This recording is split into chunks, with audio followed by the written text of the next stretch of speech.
This is Real News Media TV, coverage you can trust. Please like, share, subscribe, and hit the notification bell. Select all for daily news updates. Female motorist dies in crash near Flat Bridge on Sunday morning.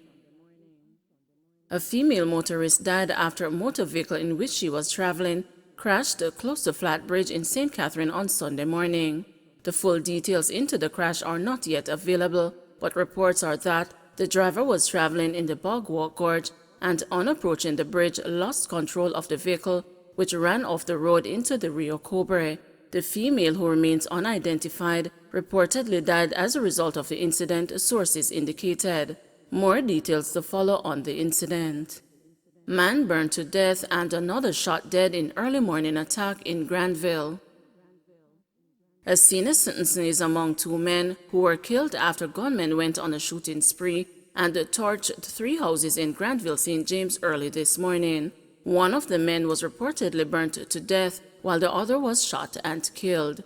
The police have not yet disclosed the identities of the victims. There have been several tit-for-tat killings recently in St. James as tension between warring factions intensifies.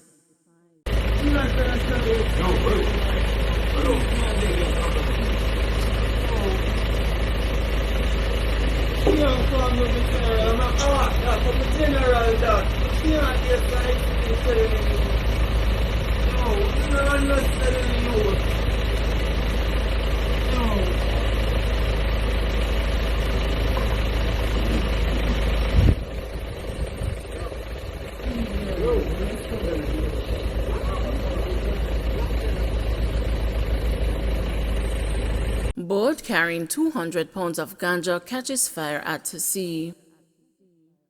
The police are reporting that they have recovered 200 pounds of ganja after the boat transporting the contraband caught fire at sea off the Manchineel coast in Portland on Saturday night. Sources reported that the boat was engulfed in flames off the shores behind Caffion Place, Muirton Pen district in the Manchineel police area. Two suspected occupants of the vessel were injured in the incident. They were taken to the hospital for treatment. A third is believed to have escaped. The police are investigating. Fire ravaged Armadale Girls' Home, now an education center. The Armadale Juvenile Correctional Center in St. Anne is best known for the 2009 fire in which 5 of the girls died and the home destroyed by fire.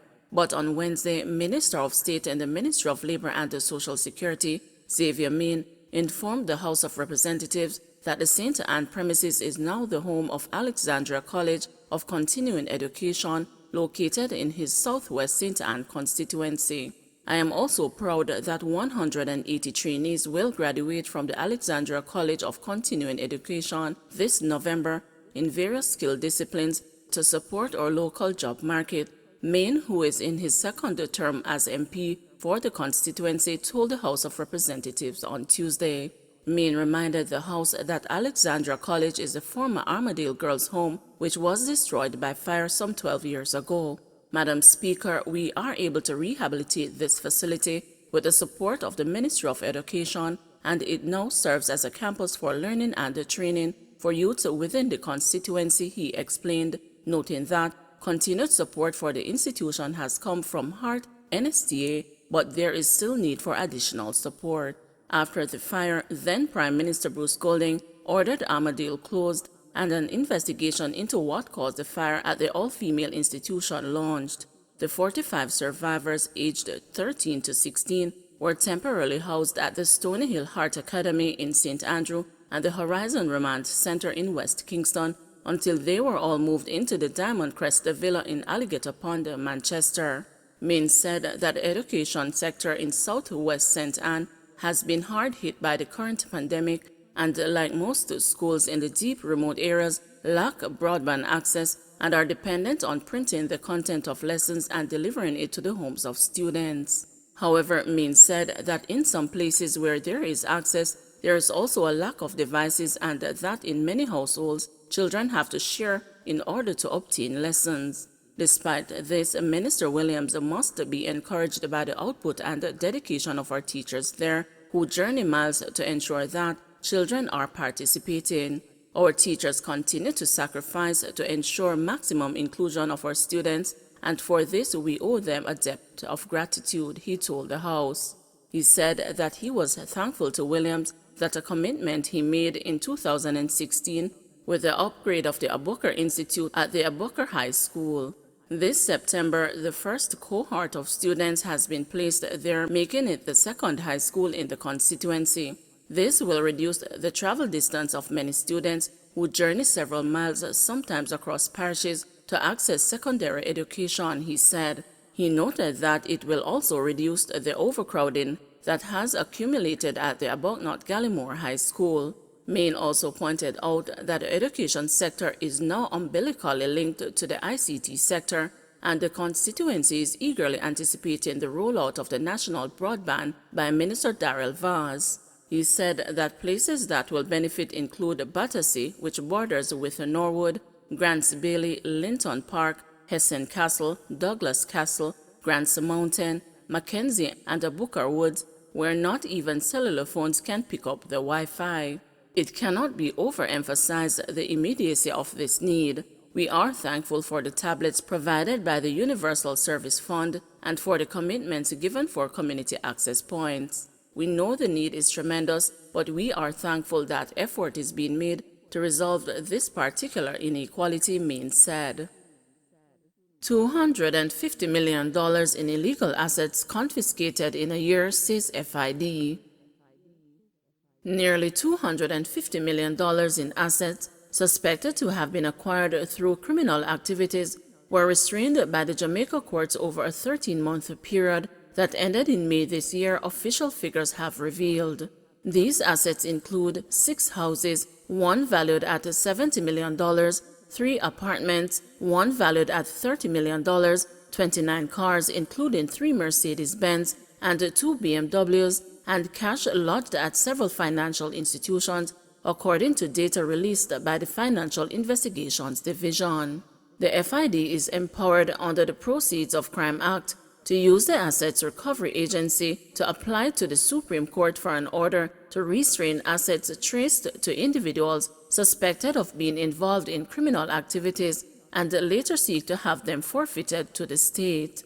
Restrained assets, mainly cars and bank accounts, are turned over to the state until the completion of either a criminal trial or the forfeiture of proceedings in a majority of cases.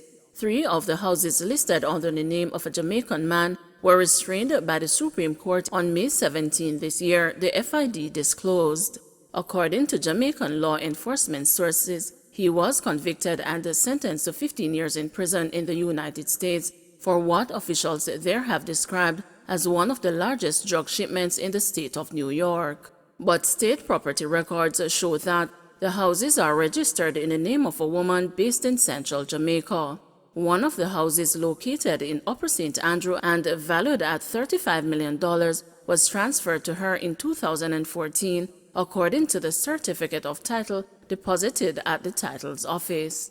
The other 2 houses, located in Manchester and St. Anne, were valued at $17 million and $15.9 million, respectively, at the time they were transferred to the same woman in 2013 and 2017. The titles for both properties show. The FID has declined to disclose why the house was listed under the man's assets, citing the ongoing investigation and a civil case. The assets restrained are registered to persons convicted or charged for serious crimes, to include drug trafficking, lottery scamming, and money laundering, the FID alleged in an email response to the news. The case file containing the restraining order and other information used to substantiate it have been ordered sealed by the court. 2 of the houses, the 3 apartments, and 2 of the vehicles were listed under the names of 2 Manchester businessmen and were restrained by the court in January this year. Both were charged with drug-related offenses by the police in the parish last year, May, after approximately 8,000 pounds of compressed ganja with a street value of $35 million was allegedly seized at premises they occupied. The $70 million mansion located in St. James, along with 5 motor vehicles, were restrained on December 24 last year. The man whose name it was listed under is currently before the court on drug and money laundering charges, the FID disclosed. 7 of the vehicles were traced to a former executive at a local financial institution who was accused by U.S. authorities of being part of the lottery scam syndicate that fleeced elderly Americans out of U.S. $1 million.